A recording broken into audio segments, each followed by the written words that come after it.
Dans cette démarche que la Torah est capable de donner place à chacun, à chacune et à chaque créature, car nos sages nous enseignent, il n'y a pas une créature qui n'a pas sa place. Même le roi David voulait savoir, mais pourquoi ci, pourquoi ça? Et Dieu lui a montré que chaque chose a véritablement sa place, même des choses qui nous paraissent insensées comme la folie. Dieu a montré à David en quoi la folie a sa place. On a demandé au rabbi précédent de Lubavitch, qu'est-ce qu'est la Torah? Elle est communiste? Elle est socialiste? Elle est capitaliste? Et le rabbi précédent, le beau-père du rabbi, a répondu, toutes les bonnes choses de chacun de ces partis est le judaïsme et la Torah.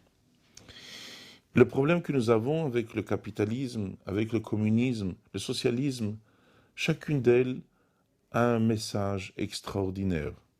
Mais le problème, c'est que chacune d'elles est née à la suite de la carence de la personne qui a donné naissance à cet état d'âme. Prenons quelqu'un qu'il travaille, il réussit, tout va bien pour lui. Pourquoi vous voulez qu'il soit communiste? Pourquoi vous voulez qu'il soit socialiste?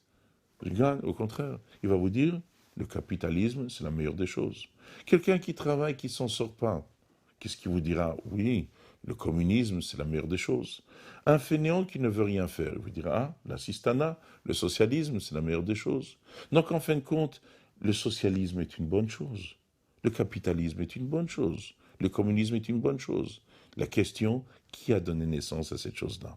Naissance à cette chose-là, c'était l'égoïsme, l'intérêt personnel. Et lorsque la personne a tenu des théories qui paraissaient magnifiques, derrière cela, il y avait son identité personnelle, ou des gens qui lui ressemblaient, ou pour des gens à qui il avait une compassion. Et c'est pour cela que vous allez remarquer qu'aucun de ces systèmes tient. Ou ils disparaissent totalement, comme on a trouvé pour la Russie, le communisme est tombé, ou dans le même état, pendant quelque temps, c'est social, c'est socialiste, après ça devient capitaliste, le temps où chacun fait le coup dans la caisse, en donnant une sensation aux habitants